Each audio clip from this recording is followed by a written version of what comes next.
Good afternoon, students, and I want to welcome you to Week 2 Instructor session. And in this Instructor session, I'm going to go over the Week 3 quiz. So I hope that you all had a great week and that you all had fun introducing each other last week. And so this week, all you have to do is just to do your Week 2 outline. And so you just have to do the worksheet, and there's no forum in Week 2. You only have forums in Week 1, Week 3, Week 5, Week 7, 9, and 11. So 2, 4, 6, 8, 10, no forums, and only the odd numbers you have forums. And remember that when you do a forum next week, you'll have a forum. You have 2 deadlines. In other words, the first post is due on Wednesday, and then the second post, and then you have until Sunday to post to 2 students. And so this week you don't have a forum, and all you have to do is just to do your Week 2 outline for your narrative essay. And then for your narrative essay, all you have to do is just write an essay about an event that changed your life. And so without further ado, I'm going to go over the Week 3 quiz. So I'm going to share my screen.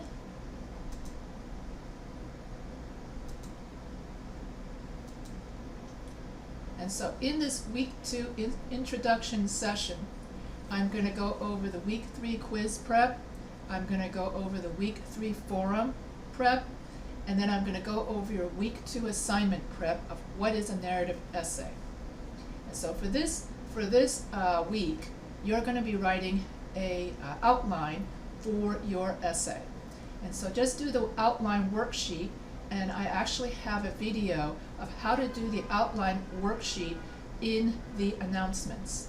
So what is a narrative essay? A narrative essay is a story about your life. You tell a story from your life that teaches a life lesson.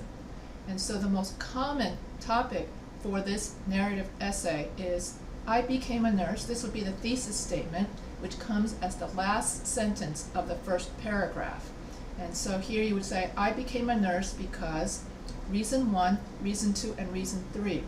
And then these 3 reasons will become your body paragraphs.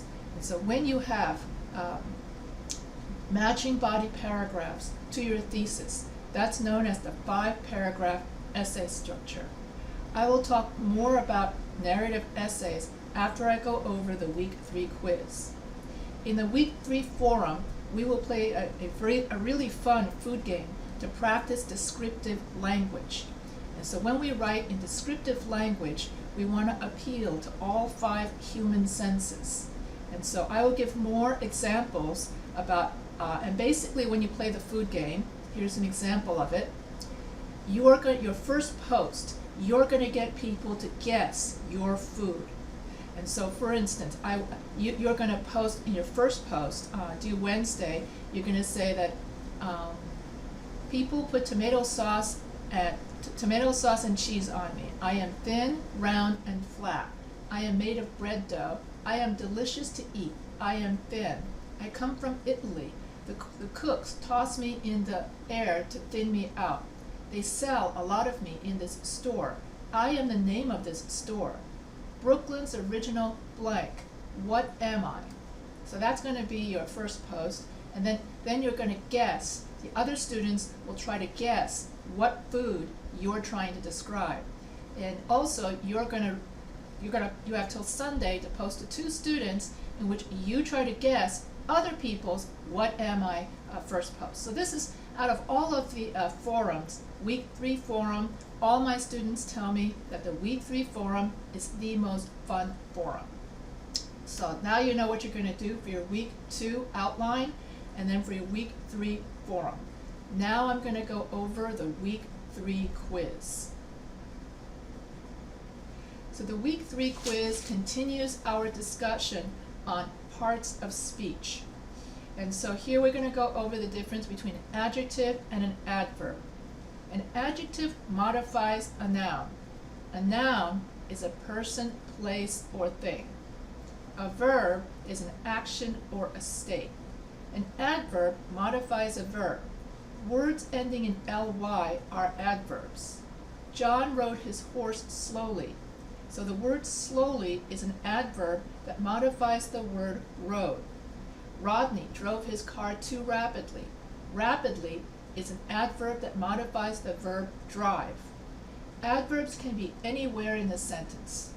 So rapidly, Rodney drove his car. Rodney rapidly drove his car. Rodney drove his car rapidly. And so most words ending in ly are adverbs because adverbs describe the verb. Here, rapidly describes the verb drove and how rapidly the car was driven by Rodney. An adjective modifies a noun and comes before the noun. However, adjectives, so in English, adjectives come before the noun. So you cannot say John is a rider slow or Rodney is a driver fast. If you speak Spanish, you can put the adjective after the noun, but not in English. So this rule confuses many French, Italian, and Spanish speakers because in French and Spanish, the adjective comes after the noun. So in French, you would say, I went to the house, white, or I saw a car, red. And so in English, you would say, I saw a red car, and I went and I saw a white house. And so in English, the adjective comes before the noun, while in French and Spanish, it's the other way around. And so John is a slow writer. So slow is an adjective that modifies the noun writer. Rodney is a fast driver. Fast modifies the noun driver. Exceptions to the rule. In English, adjectives can add, the only time an adjective can come after the noun is after the verb to be. Rodney is smart. So here you have the noun Rodney, and then you have the adjective smart. And so here, smart modifies Rodney. And therefore, only when you have a to be verb does the adjective come after the noun. Clark is tall. So here, the tall comes after the noun Clark. And so when you have a to be verb, then you have the adjective, that's the only exception to the rule, where the adjective in English can come after the noun, is when you have the verb to be. The handsome, handsomely man dresses handsome, handsomely in a fancy suit. And so here, we know that an adjective always comes before a noun. So the handsome man dresses, and then how does he dress? Remember, we're looking for an adverb. Dresses handsomely in a fancy suit. And so it is handsome man, since handsome is an adjective in the sentence that comes before the noun.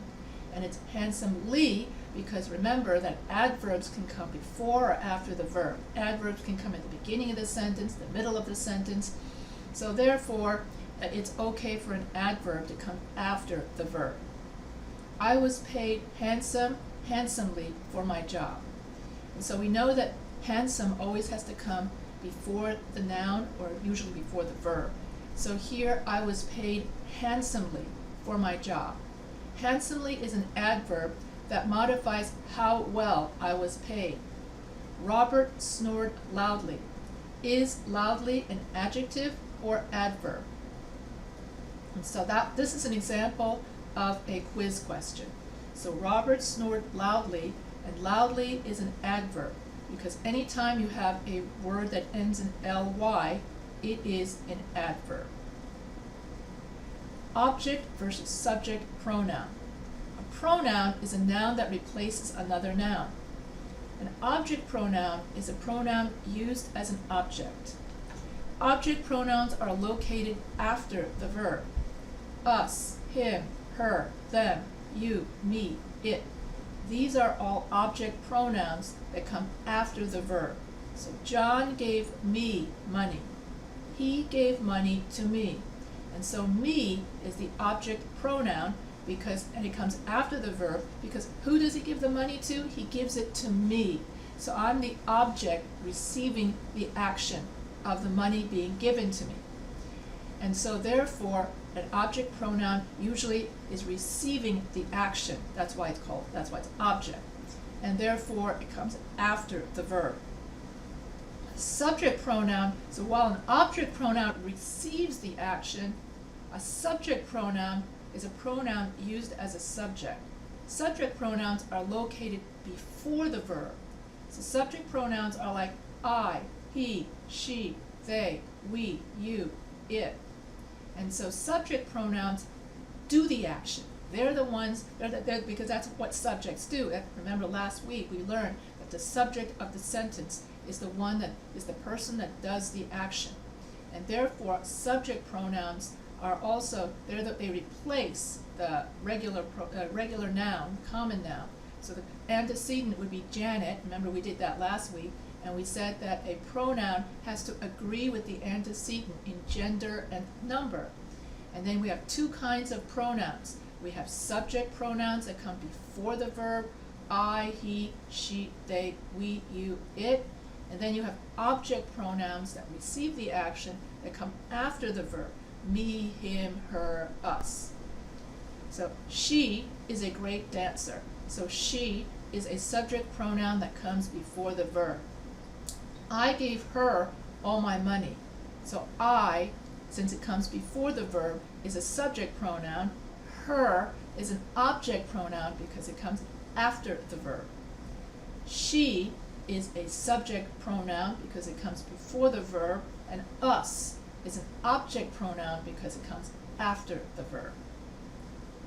So you cannot say her is a great dancer because her always comes after the verb. And you can't say I gave she all my money because she always comes before the verb. So that's why it's very important to remember that subject pronouns come before the verb and object pronouns come after the verb. So the apples spoiled due to the humid weather. What pronoun would replace apples? And so here, because apples come before the verb, therefore it's the subject of the sentence. Therefore it's going to take a subject pronoun, they. So the correct answer is they, in other words the apples, spoiled due to the humid weather. Remember that pronouns replace nouns, and apples is the subject of the sentence, so it is replaced by a subject pronoun. John sent Jimmy on an errand. What pronoun would replace Jimmy? So Jimmy is after the noun, and therefore any pronoun that's after the noun is an object pronoun. Therefore, the answer would be John sent him on an errand. Since Jimmy comes after the verb, so it is an object of the sentence, so it is replaced by the pronoun him. Another kind of pronoun are possessive pronouns. Possessive pronouns include his, hers, theirs, ours, yours, its, mine, you. My, his, her, their, your, its. So this is my book. This is mine. John's neighbor is blind. This is his Braille book. The book is his. And notice that when we have a possessive, we use an apostrophe S to show possession. The dog wagged its or its tail. And here we do not use a apostrophe S to show possession. Because when you have a possessive pronoun, you do not use any of the apostrophe S's. It's only if you're using an antecedent. When you're using the antecedent and then you put an apostrophe S with the antecedent, but not with the actual pronoun. The actual pronoun, when you show possession, you just go his, hers, theirs, yours, its, mine, and you. So in this case, the dog wagged its tail, and therefore for the possessive pronoun, we don't put an apostrophe. Because if you put an apostrophe after its, then it turns into the contraction, it is, it's a nice day. So my car lost its rear license plate. In other words, we don't want to confuse it is with the possessive pronoun its. This book is yours or yours. Remember, apostrophe S is when you have an antecedent, like somebody's name. Tom's book, Bob's book. Yvonne's book, Robert's book. So if you have an antecedent, then you put the apostrophe s to show possession. But if you have the actual, this is the pronoun, and when you have the pronoun, we don't put the apostrophe s. So this is hard for students to remember. So this book is, and it's the first one, yours. So the possessive pronoun form of yours does not have an apostrophe. The mayor said that the task of cutting the budget was not hers, hers, or hers. And once again, we have to know that the possessive pronoun has no apostrophe, therefore the answer is hers. The book of he's and his is boring, and therefore once again, students confuse his or he's with his. And once again, we do not use an apostrophe s with a pronoun. We say his. Because if we say he's, it becomes the contraction he is. He's a nice man. So that's why when you have a subject pronoun, you do not use an apostrophe s. Otherwise, it turns into a contraction. So when you have a possessive pronoun, there are no, let's review that again. Remember, when you have a possessive pronoun like his, hers, theirs, ours, yours, it's, mine, you, there's no apostrophe here. So you got to memorize that. So every time that you see where a possessive pronoun has to be used, then you have to remember no apostrophe s. Only the apostrophe s is for the antecedent or somebody's name, like John's or Robert's. Okay, so let's see, where were we? And there's also confusion between there and there. There is a pronoun used as a possessive. This car is theirs. And then this there is used as location. To show location, there is a car in the garage. And then this kind of there shows possession. Their car is red. So you cannot say there is a car in the garage or there's a car in the garage. You have to say theirs. And you can't say this car is theirs. You have to say theirs. I know this is so confusing for people. So, because if you put an apostrophe s after the possessive pronoun, it wouldn't make any sense. So we only put the apostrophe s after the subject noun, or noun used as a subject. So here you have he's, because if you put an apostrophe s after a subject noun, or even a pronoun, then, if you put an apostrophe s after a subject pronoun, like he, she, they. Remember, a subject pronoun comes before the verb, and an object pronoun comes after the verb. So if you put an apostrophe s after the subject pronoun, then you're going to get contractions. So these are all subject pronouns. Well, at least the first two of these are subject pronouns. And here it becomes he is, she is. So all of these are subject pronouns. He is, she is, it is, there is, you are, they are. And so all of these become contractions. Another kind of pronoun is a demonstrative pronoun. So a demonstrative pronoun shows distance. It shows if something is close to you, then it becomes this book. If something is far away from you, you would say that book. That book over there is, or this book over here. So you're showing distance. You're demonstrating where something is. So this book means it's something near you and it's singular. That book means it's something that's close to you and it's singular. Those books that's far from you, that's over there. Those books over there are boring. But these books close to me are really interesting. So when I say those books, that's far from you, plural, and then these books are close to you, plural. And so in English, we don't say this their house is old. We would say this house is old. We don't say that their beer is stale. We would say that beer is stale. We don't say them shoes are smelly. We would say these shoes are smelly, those shoes are smelly, or even they are smelly. A comparative. A comparative is when we compare two things. and only two things. So here you have John is smarter than Jan. Jan is taller than Steve. And in English, there's no such word as more better than. So here the correct way of saying it is Jack is better at math than Steve. We don't say less better. That does not exist in English. So instead we would say Steve is more intelligent than Jack. Jack is less intelligent than Steve. Here is a trick quiz question.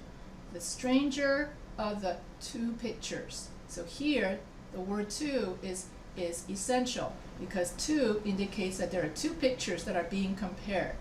And so therefore the answer is stranger. The stranger, the two pictures, featured an owl with 3 eyes. A superlative. A superlative is when you compare more than one thing, okay, more than two things, such as a comparison of a person with a group of people or with the world. So John is the smartest student in the class. Jack is the dumbest student. So here you're comparing, John is being compared to 25 people. Whereas here, Jack is less intelligent than Steve. You're just comparing two different things. Here, John is being compared to the entire class. Therefore, when you're comparing more than two things, we use a superlative. And when we use a superlative, we use EST. And when we use a comparative, we tend to use ER and then. And we don't need to use ER and then with a superlative. So even the formation of how you do a comparative and how you do a superlative is different. So here, when we form a superlative, we say the EST student in the class. And that's only if you're comparing more than two things. Jack is the dumbest student in the class.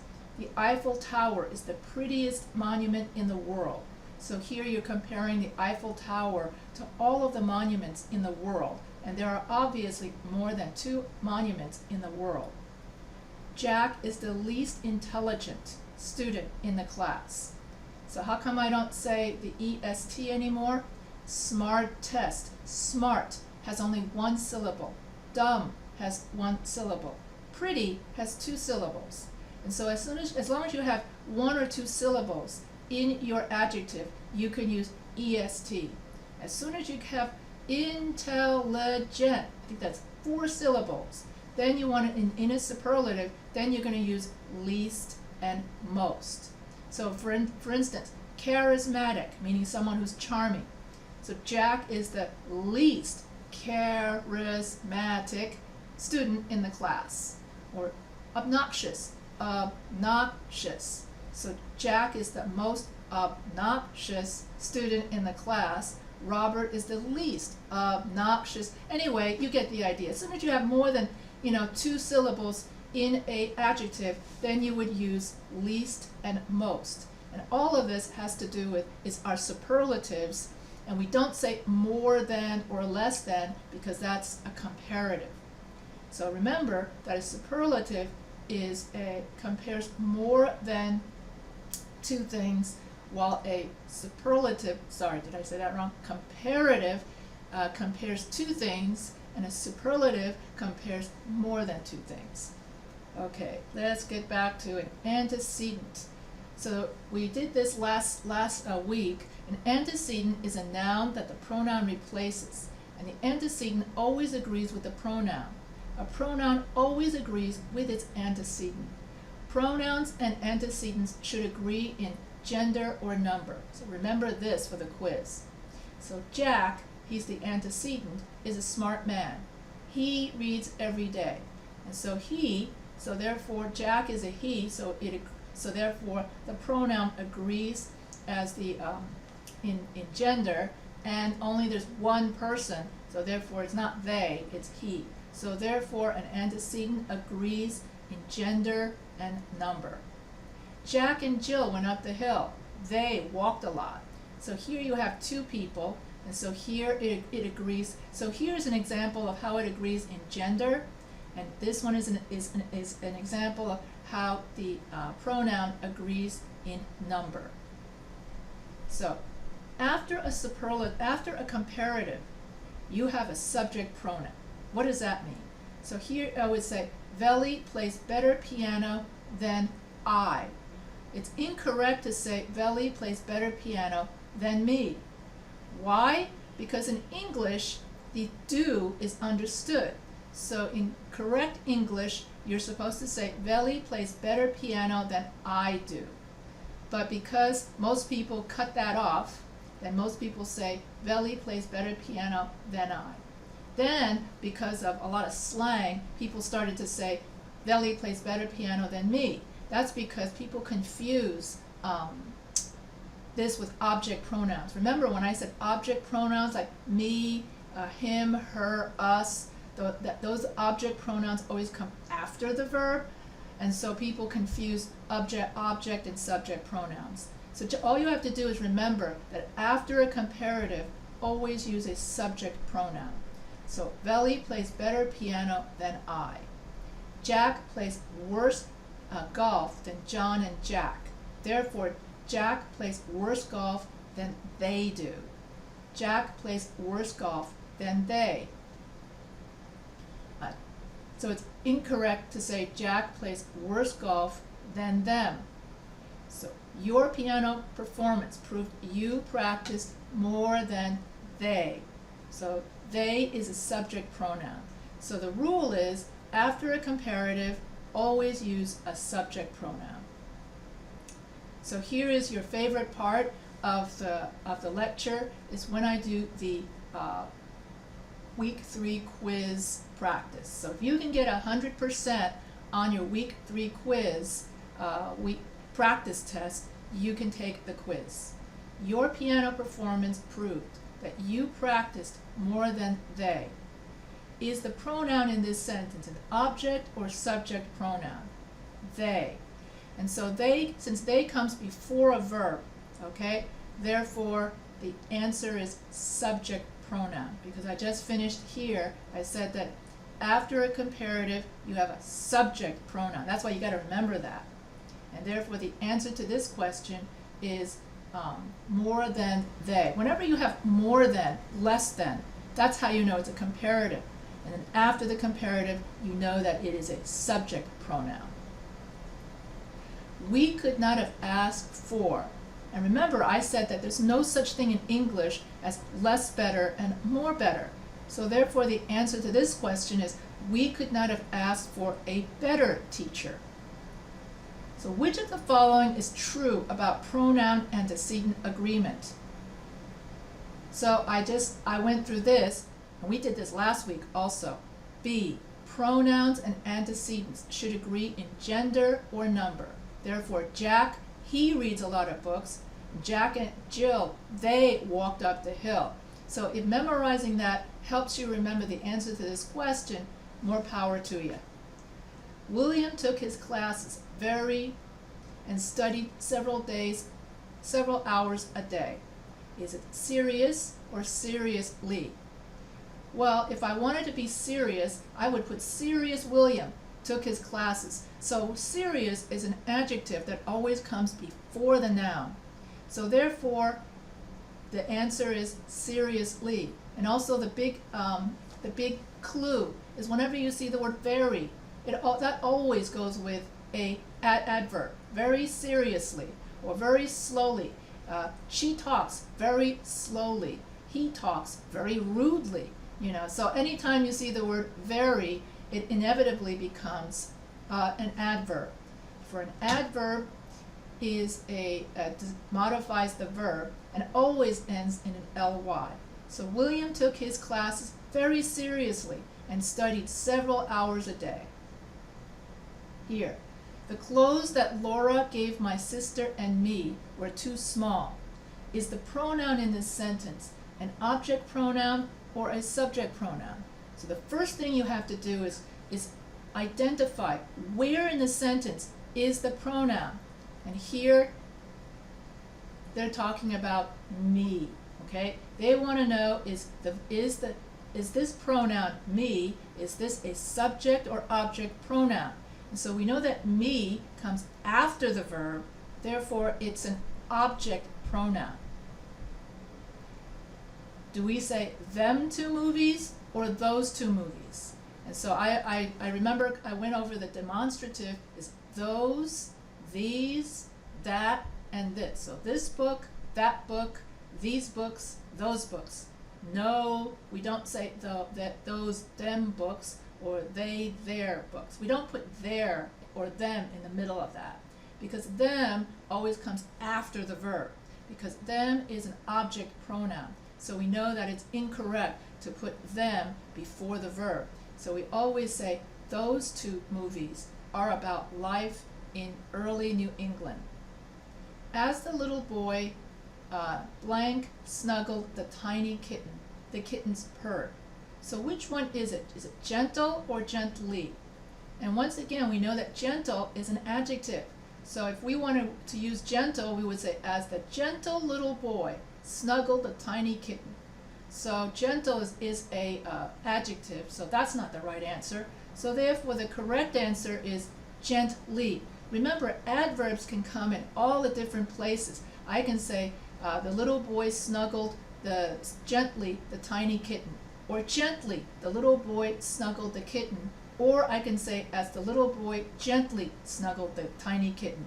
Remember, when I gave the example in the grammar rules, I used Rodney drove the car.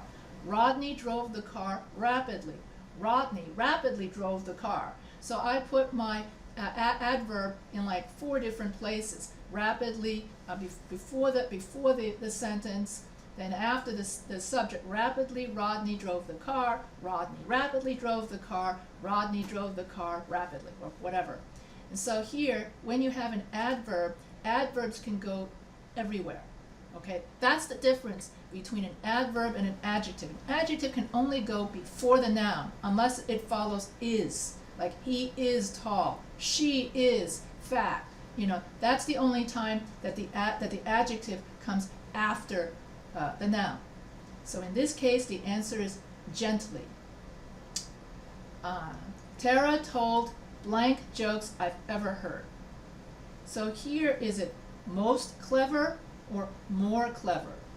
And so here, more clever than. So we know that whenever we use more than, less than, that's for comparatives. And that means we're comparing two people. John is smarter than Jack. Jack is less smarter than Robert, or something like that. But if we're comparing the whole world, comparing more than one, person, more than two things, then we use a superlative. So the answer to this one is a superlative. Tara told the most. And also the dead giveaway is the, because superlatives always use the most or the least, in order to emphasize, she's the most smart or the most intelligent person in the world, or something like that. So that's a dead giveaway that it is a superlative, and therefore the most clever jokes I've ever heard. Jack entered their dog or that dog. So remember, when you have demonstrative adjectives like this book, or that book, these books, those books, and we don't put there in the middle.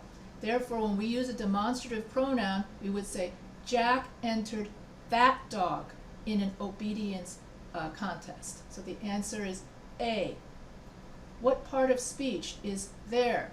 Well, since there replaces a whole bunch of people, common nouns, and it also is possessive, therefore it is a pronoun. So their house, their wallet was stolen. Whose wallet was stolen? So if I would say Jack and Jones, a wallet was stolen. Their wallet was stolen. So there, since there replaces a noun, okay, the antecedent being Jack and Joan, therefore when a noun replaces another noun, it's a pronoun. Therefore, there is a pronoun. He knocked on the door. What part of speech is the underlined term in the sentence?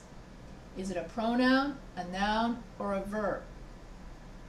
Yes, it could be a noun, because a noun is a person, place, or thing. So technically, a lot of students get this confused. Yes, technically he is a noun because of person, place, or thing. But what kind of noun is it? So it is a pronoun. So this one is very, very close.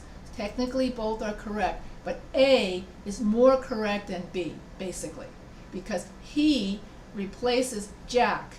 And so when a noun replaces another noun, just like there, when a noun replaces another noun, then you have then it's a pronoun.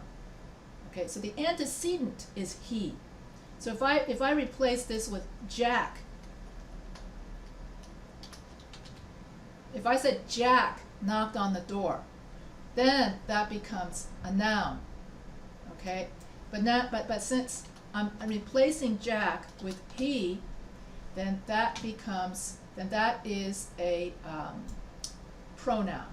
Okay, so the correct answer is, I hope I can get back to my document. Oh no, I almost finished this lecture too. Okay, and I'll just save it. All right, I got back. I was trying to underline this, so I'll underline it later.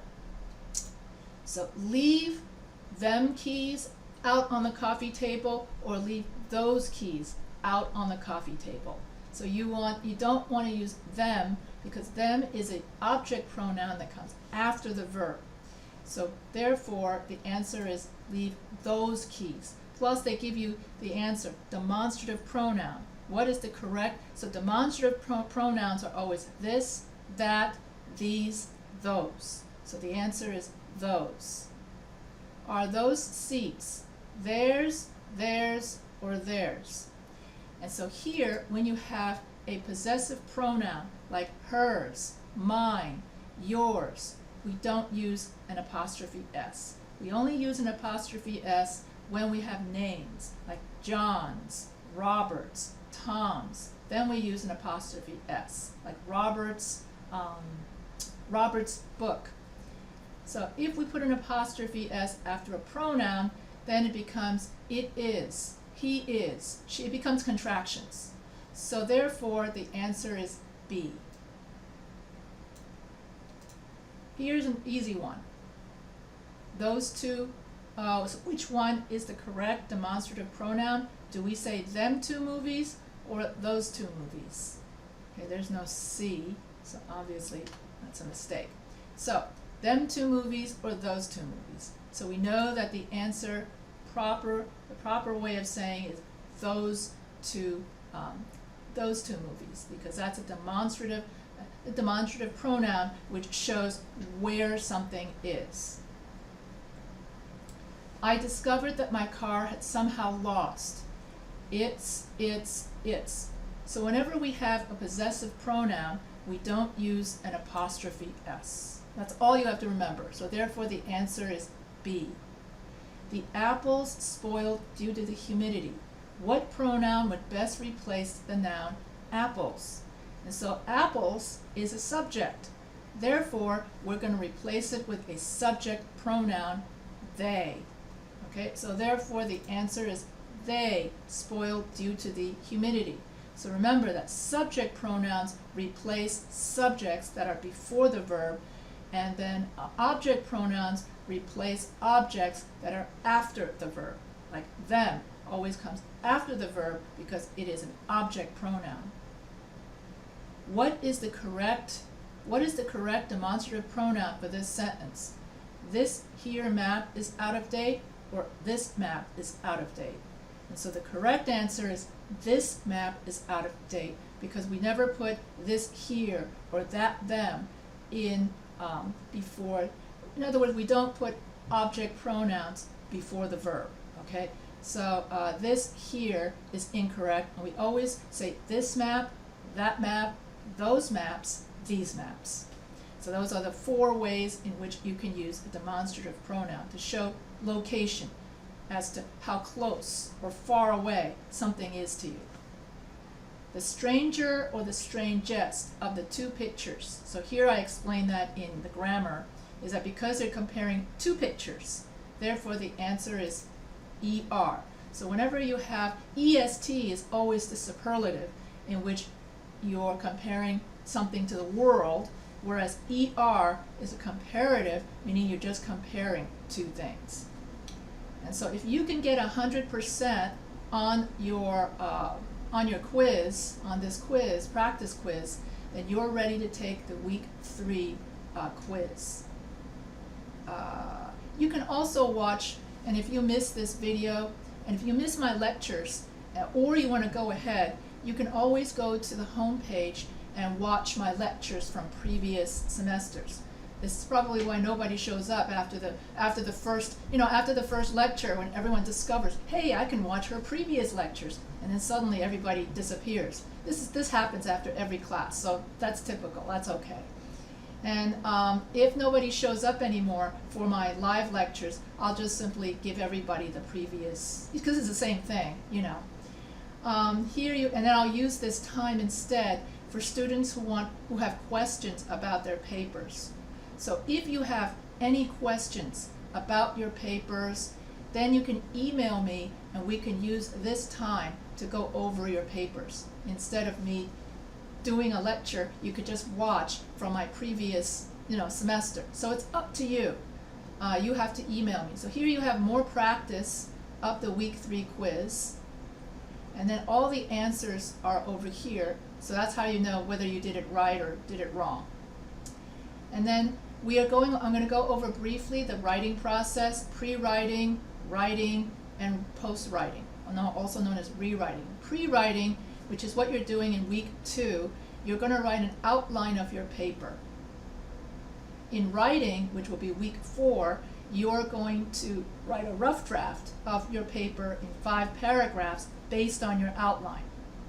And you have to make sure you have a thesis statement with matching body paragraphs and matching topic sentences. Post-writing, rewriting, is when we put our rough drafts into the peer review forum and we rewrite our essays based on the feedback we get from both the teacher and from other students. And then you do your final draft as you incorporate all of and the whole thing is known as writing process: pre-writing, writing, and rewriting. Now here's an example of your outline. So this is the outline worksheet that's in your outline, in your assignment portal. So here is the topic I chose is the following: never take somebody for granted. Now, when you write your thesis, it always has to be a complete sentence. You cannot just have a title. So my thesis was, to avoid taking a loved one for granted, one should give that loved one love, time, and appreciation.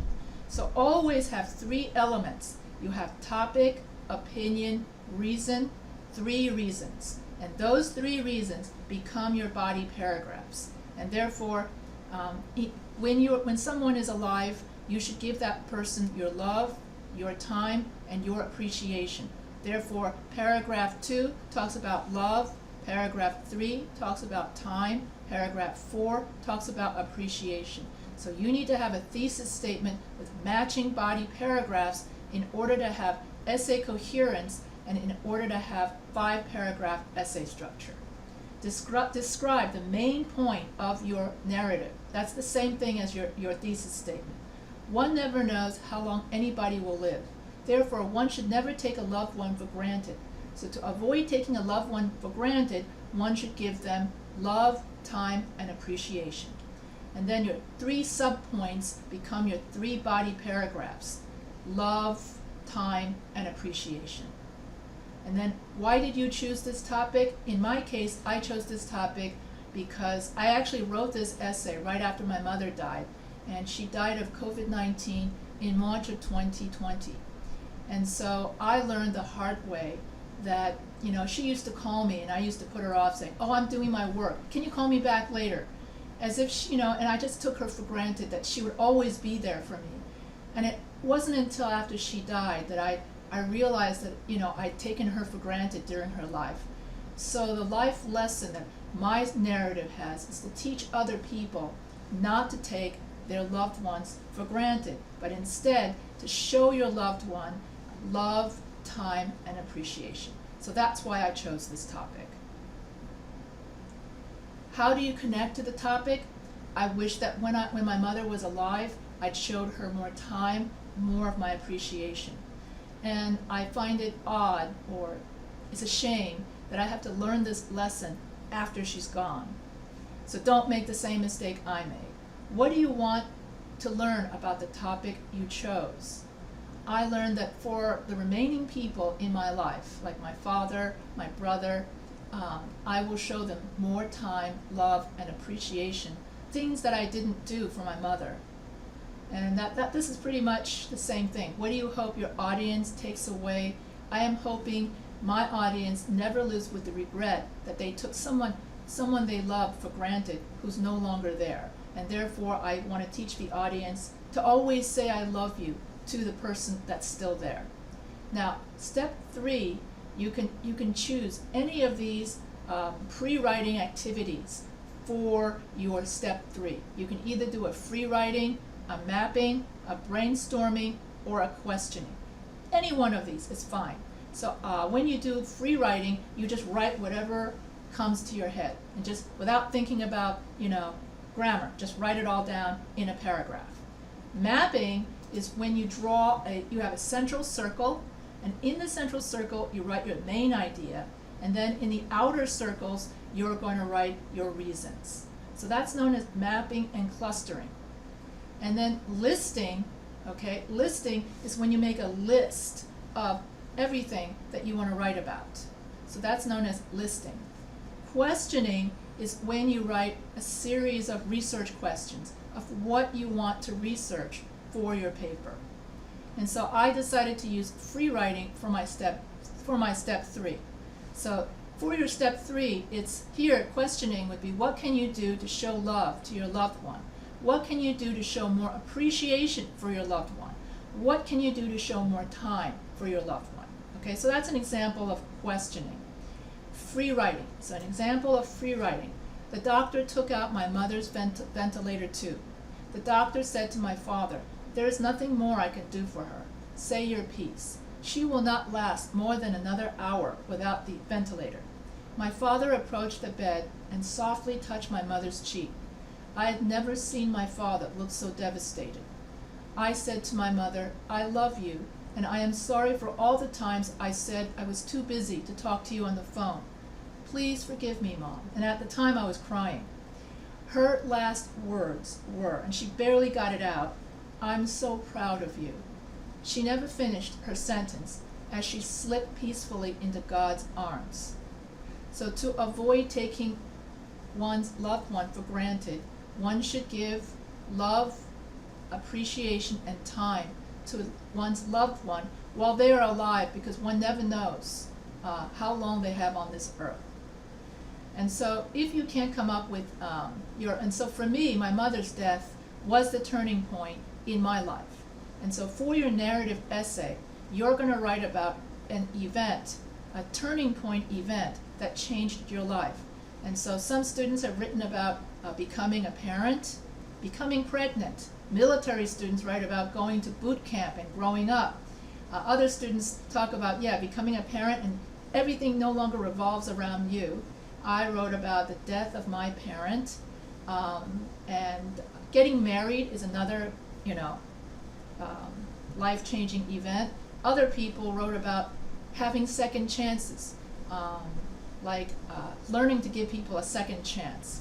And that's a different story where a military soldier, he threw up all over this beautiful girl. He was in a bar, and he saw this most beautiful girl enter the bar. And then he wanted to impress her. He thought she was so beautiful. He knew he wanted to marry her. So he's kind of drunk. He approaches the girl, and he meant to say, "You're so beautiful, will you go out with me," whatever. And instead, he threw up all over her, instead of saying, and the girl, instead of being disgusted, she was a medic, so she's used to having people throw up on her. Remember, she's also in the military too. This is a military bar, a base, bar, or whatever. And so instead, she thought he was so cute because he had such an earnest, loving look in his eyes, even though he threw up all over her. And so then he passed out cold, right on the floor with the vomit all over him. And then she left her number, put it in her pocket saying, "You're very cute, call me." and she gave him a second chance, despite the fact that he threw up all over her. So the moral of his story was he learned to give people second chances.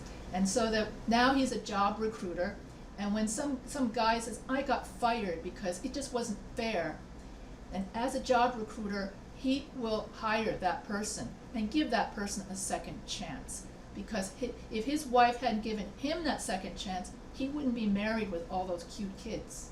So you're going to write a story that teaches a lesson, teaches a life lesson, and has a moral. And so you're going to put the moral of your story, like the most embarrassing event of my life was when I threw up on my future wife, but I learned to give people second chances. That thesis statement will then become, will be the last sentence of your first paragraph and the first sentence of your last paragraph. So you always have to have your main idea sentence, your thesis, as the last sentence of the first paragraph. That's known as a funnel introduction paragraph. And then you're going to put that same thesis statement as the first sentence of the last paragraph. And then your three reasons, or the three events, have to match, okay, in your body paragraphs. So I hope that you understand how to do this worksheet, okay? So here I have, and so the most common, so if you get stuck and you can't think of what topic to write about, then you can use my old standby. I became a nurse because. Reason 1, reason 2, reason 3. And then if you get stuck on what reasons to give, here are the most common reasons people have given me throughout. I want to be a role model for my kids. I want a steady career with benefits. I want to help heal people. So choose 3 of these common reasons. I think it all goes down to here, okay? Choose 3 common reasons, three of these reasons, and then put them here. I want to help people. I want a steady job. So here I'll just take the first 3 off of here because it happens to be there. So reason 1, I want to be a role model for my children. Number 2, I want a steady career with benefits. Number 3, I want to help heal people and relieve them of pain. And that becomes reason 1, reason 2, reason 3 for your thesis statement. So then that way you see how the 3 reasons of your thesis statement matches your topic sentence. Your topic sentence is the first sentence of each body paragraph. So that's pretty much it. So I'm not going to read through all of this. So you can read through all of this, or you could have other reasons of your own. So these are just reasons to give you ideas, to inspire you. And writing should be inspirational, okay? And therefore all of these are other topics you can write about. I started the Fortress College program because the role model or the hero in my life is my mother, my father, my brother, my boss, or some celebrity, because, or I became a nurse. 3 major life lessons in my life are blank, blank, and blank. The happiest day of my life is when I got married because. Reason 1, reason 2, reason 3. And the most embarrassing moment of that would be the guy who threw up. Here you could also have event number 1, event number 2, and event number 3, and put the events in your introduction and make sure that they all match. That the events in your introduction match the events in your body paragraphs. So the last thing I want to cover, and then for, so week 2 is pre-writing. You write your outline. Week 4, you convert that outline into 5 paragraphs. Week 6, you proofread and rewrite your paper. And here is an example of your week 3, in which somebody writes, I think I went over this. You're gonna describe, you're gonna make people guess what your food is. So your first post, so we're going over descriptive writing. So here you would have, I have a warm crust. So I think I went over this. On my crust are tomato sauce, cheese, and many toppings, such as pepperoni, anchovies, and meat. I come in many styles, such as New York, California, Hawaiian. And in Hawaii, they put pineapples on my crust. People love to eat me at football games. especially during the Super Bowl. What food am I? And then you're going to guess. Other students will guess. Are you a hot dog? Are you a hamburger? Are you a pizza? Yes, that's correct. You guessed it right, Angela. It's a pizza. So when someone guesses it right, congratulate them. If they guess it wrong, give them more hints. So this is why this is fun. So here I'm not going to go over all of this. Okay? And you can do the reading of the different parts of the paragraph, different parts of the introduction, hook, background information. See, and the thesis statement goes at the end of the first paragraph, and the thesis statement goes at the beginning of the last paragraph. So this is going to be your thesis statement, summary, and final recommendation. And then each body paragraph will have a topic sentence, and that's the sentence that matches your reason. And then you're going to have supporting sentences and your conclusion. And that's it.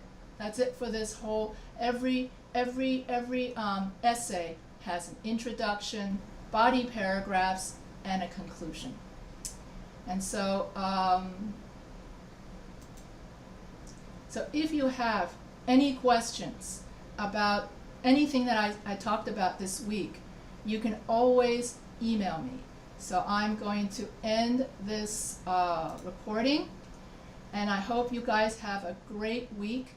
And next week, if you're not interested in showing up for my live lecture like this week, you can always email me. That way I'm going to just give you a recording of what I did last time.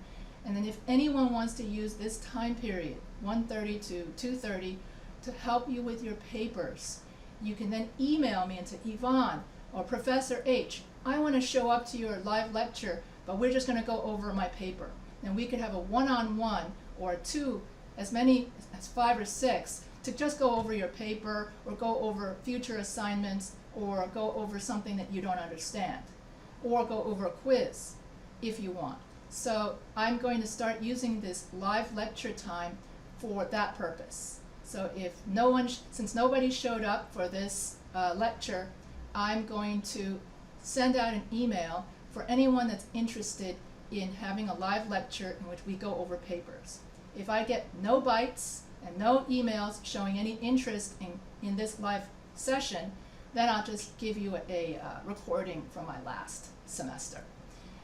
So if you have any questions, feel free to email me.